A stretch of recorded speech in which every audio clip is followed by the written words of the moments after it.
Welcome to UGC EPG Pathshala. I am Dr. Joydeep Shodangi, Department of English, Jogesh Chandra Chaudhary College, University of Calcutta. In this module, we are going to learn Christian poetry and prose. The module is prepared by Professor Debomitra Kaur, Women's College, Kolkata. We have already noticed the growth and development of English literary tradition during the Anglo-Saxon period.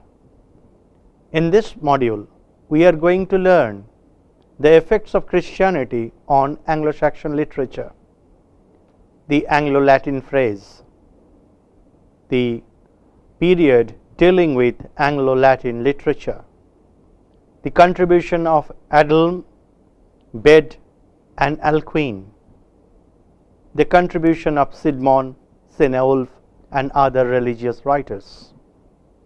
We are also to examine extensively the Anglo-Saxon prose, the contribution of Alfric, and Wulfstan. We should not forget the fact that Christianity is preeminently a literary religion which flourished during the Anglo-Saxon period since the advent of Christianity in England. We start our discussion with effects of Christianity, as Christianity is basically a literary religion. It educates significantly the number of people, and people became part of the religion. As we understand the birth and gradual development of Christianity in England, it had parallel growth with literature. The church became an important factor in literature. The corpus of literature was affected by church services, and the texts became predominant in literary mode of production. We are aware of the fact that orality was early part of Anglo-Saxon literature. Now, church started preserving manuscripts in their own way. The church became the seat of learning, as there was no separate institution for the cause of education. So, education became part of church institution. This institutionalization of education as part of church was an important or historical event altogether. Latin was considered as the language of the learned. So, there was a great divide within society, people with Latin language and people without Latin language. Latin language was considered as the prestigious language of the then time. Important religious texts were translated to spread the word of God to a greater number of people. We have already understood the contribution of King Alfred, who was instrumental in translating Latin texts into English corpus. Later on, a lot of contributors followed the footprints of King Alfred. As a result of translation, we have a significant number of religious texts in the vernacular. As translation grew and flourished in a larger way, lot of texts from Latin became English in color and shape. Religious conversion was affected a change in the common man's perception of the world. As Christianity was growing by then, church started converting people into Christianity. What they wanted from that? They wanted to get more Christians and to their religious counterpart as in the world forum. So, there are a lot of people who were converted willingly or unwillingly during that time. The literary principles became very important and pertinent because what was pagan now infused with propaganda or message texts. Allegory emerged as the new literary genre. This is a significant growth in literature. Earlier, literature was flat, one-dimensional, and monolithic. Now, literature became allegorical. That means the text within a text, that faculty developed in literature. Apparently, a literary corpus looked like a pagan text, but there were infusion of Christian elements. And we cannot deny the fact there was a whole growth of religious literature during that time. That means we are talking about the Old English period. A whole body of literature, a corpus of literature, can be termed as religious literature. A literature written for a purpose, written for the conversion of man, as texts are not only simply texts, but also texts with written for religious purpose. However, the Anglo-Saxon tribes did not forget their old heroic values. They rather imagined Christian heroes in the image of their Germanic leaders and lords. So there is slight change in the formation or identity of heroes. Now the Germanic heroes are tinged with Christian color, shape, and ideology. Advent of Christianity also brought a change in the ways of writing. As we have already discussed into the matter, that texts prior to the advent of Christianity was largely different from the texts written after Christianity, because a lot of Christian sentiments, values, and world orders were incorporated in Christian texts, and texts are important for conversion or converting people from one religion or non-believers into believers. Instead of carving runic letters on hard surfaces, manuscripts were now prepared with the help of punchant and ink. This is very important facet of learning. Instead of carving letters on hard surface, people started using parchment and ink in order to preserve the document forever. So the documentation and preservation for generation are the two premier concepts that made into the act of manuscript formation during the Old English period. The monks also invented insular hand, which was influenced by the style of writing used for writing Roman alphabets. By this, the contribution of monks are very important for literary productions. Now let us discuss about Anglo-Latin literature, which is a follow-up to our previous discussion. The educated people thought during that time that knowledge of Latin is an additional value. Therefore, educated people were proficient both in Latin and Old English language. The first group of writers wrote mostly in Latin because in the then time Latin was the most dominant language in the world, or especially in Scandinavia and that part of the world. Then came the translations of Latin texts into English. By translation, there were two-way trafficking. One is the transformation of knowledge of the Latin world to the English world, and the second, the availability of the Latin texts for the English readers. These writers are Adelm, Bede, and Alcuin. These are the three prominent writers who were involved in prose translation and transcreation during that time. Now, students, you must know the origin of Anglo-Saxon poetry. As we have already mentioned, King Alfred was the king of Anglo-Saxon prose. Now we are going to discuss on the Anglo-Saxon father of Anglo-Saxon poetry, the father of Anglo-Saxon poetry. The father of Anglo-Saxon poetry is Sidmon. One of the most well-known poets in this period was Sidmon. Legends say that he was a common farmhand who was divinely blessed to sing the song of creation.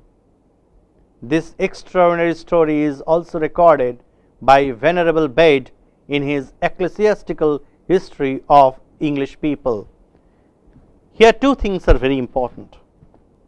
For the first time, students, you are listening the name Ecclesiastical History of English People, which is a source book for knowing about the Old English period, written by Bede.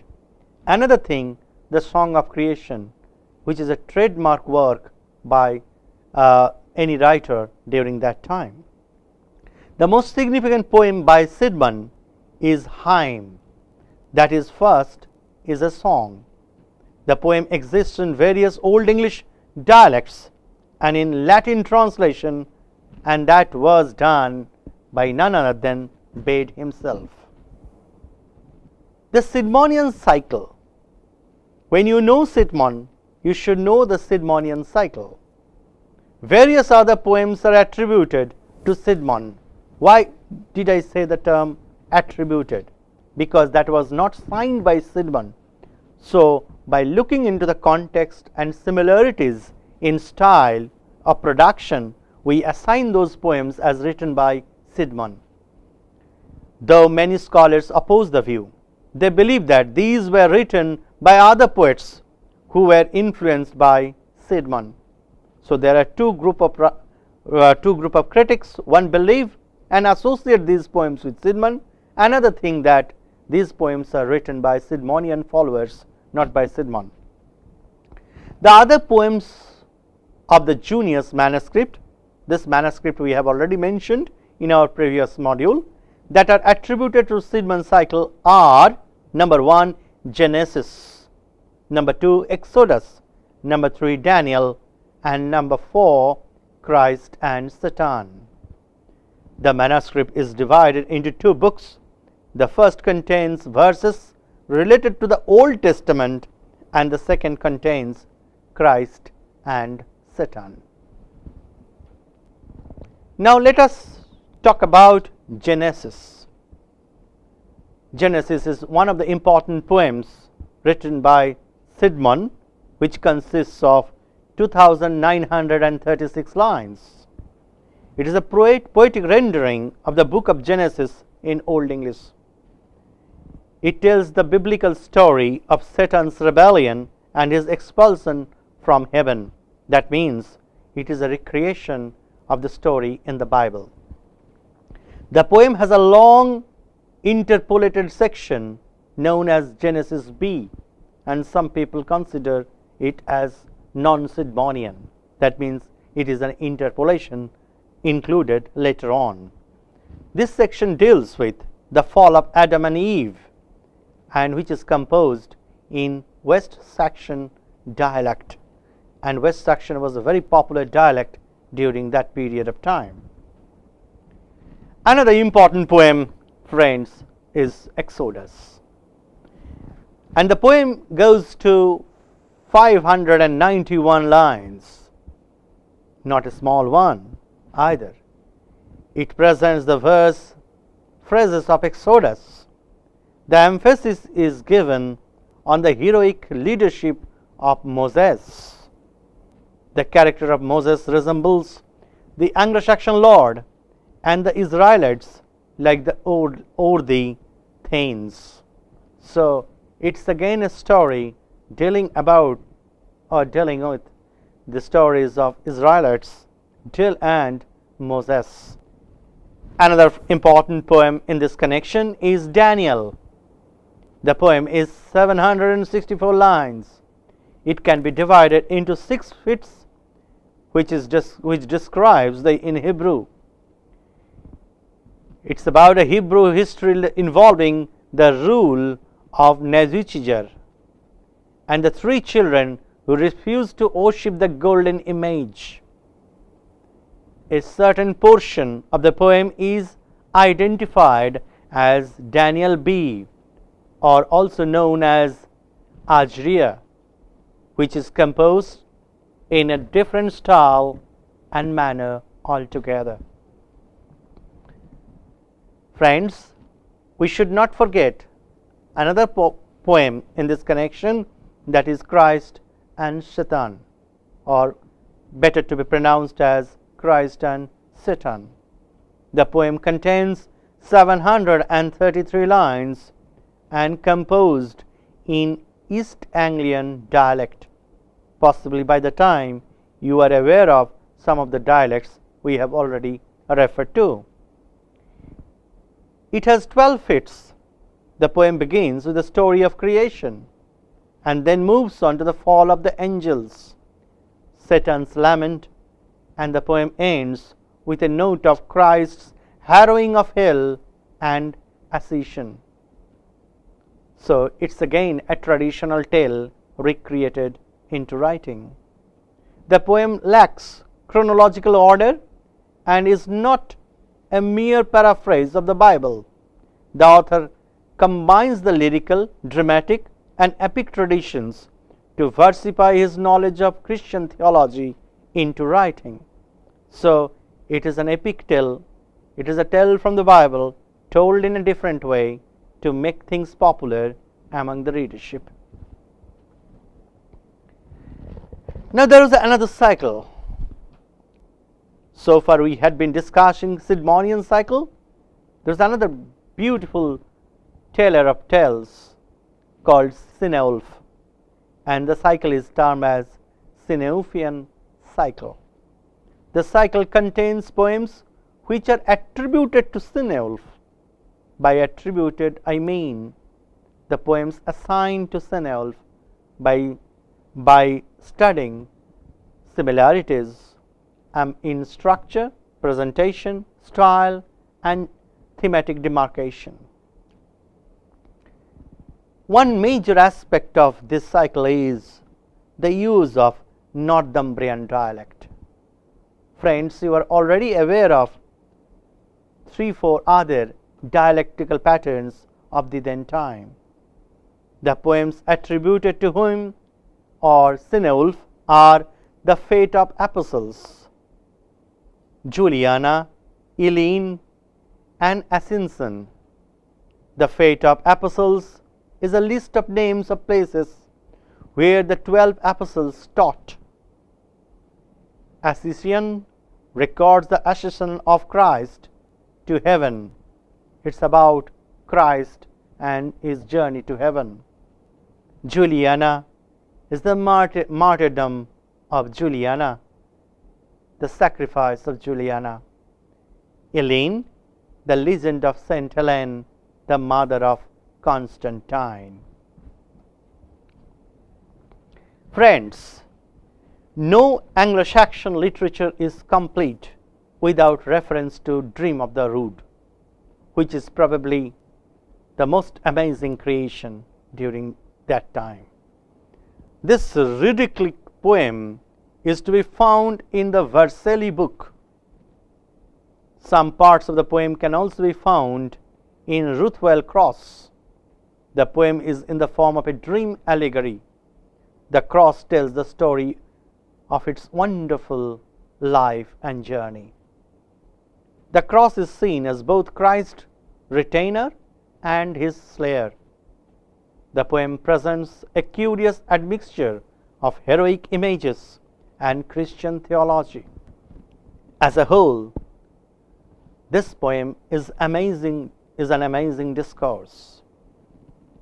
Now, friends, as we have witnessed Anglo-Saxon Christian poetry, now we should read and know and listen to the contribution of Anglo-Saxon prose writers and embarking on and creating Anglo-Saxon body of literary corpus dealing with prose literature. Old English prose, which demands our special focus and attention whenever we talk of Old English literature. The three prominent writers of Old English prose are Alfred, Alfric, and Wulfstan. The prose was used only for educational purposes. This is very symbolic and signifying statement, claiming the fact that prose was not at all used for official and for other activities. Alfred was the patron of learning and instrumental in the translation of many immortal books from Latin into English.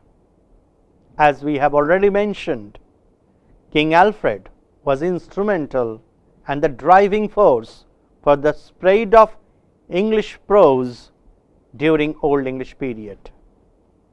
He took us to the Gangotri of English prose during the Old English period. His important books of translations include Pope Gregory's Pastoral Care, Orosius's Universal History, Boethius's Concerning the Consolation of Philosophy, and Bede's Ecclesiastical History of the English Nation. And all these translations are reader friendly for the reading world. Anglo-Saxon Chronicle is possibly and by far the most important contribution of King Alfred. The Anglo-Saxon Chronicle began in the hands of King Alfred, and it became a significant body to know about the age through a literary corpus. Now, after King Alfred, Alfric. Alfric was chiefly known for his Catholic homilies. He wrote mainly for the religious readers. He also translated some major texts from Latin into English. One of those texts is Heptatich, and Alfric is noted for immortal works and contributions when he dealt with homilies and the lives of the saints and transmitted them to the reading world. Wulfstan also contributed to homilies and sermons. His important compositions are addressed to the English, sermons. In these works, he asked the English people to unite against Danish invasion. So, there is a nationalistic demand or the demand for unified sensibility in the works of Wulfstan. Both Alfric and Wulfstan contributed to sermons, and preferably they are been treated as the writers who contributed to religious theology and theological prose during the Old English period. Hello friends, I think you enjoyed our ride together in Module 3. In this module, we tried to conceptualize Anglo-Saxon religious literature, the influence of Christianity on literature. We have had extensive and elaborate discussions on Sidmon and Sinewolf, signed poems, unsigned poems, poems attributed to them. We have already discussed Sidmonian Cycle and Sinewolfian cycles. At the same time, we have had elaborate discussions on Anglo-Saxon prose. In this connection, we have discussed on the contribution of King Alfred, Alfric, and Wulfstan. We really enjoyed working it together and read Old English prose as reading wonder. We have had a detailed discussions on Module 3. Those who want to know more about the Anglo-Saxon Christian literature and also Anglo-Saxon prose can read Lewis and Kezamian, History of English Literature, number 1. Number 2, Michael Swanton, English Literature Before Chaucer, is a Longman production, and A.C. Baugh edited A Literary History of England, Volume 1, The Middle Ages, by Kem Malone, published in the year 1972. And I know we live in the world of internet, so no reference should go without reference to online resources. You can also visit www.anglo-saxon.net. Thank you.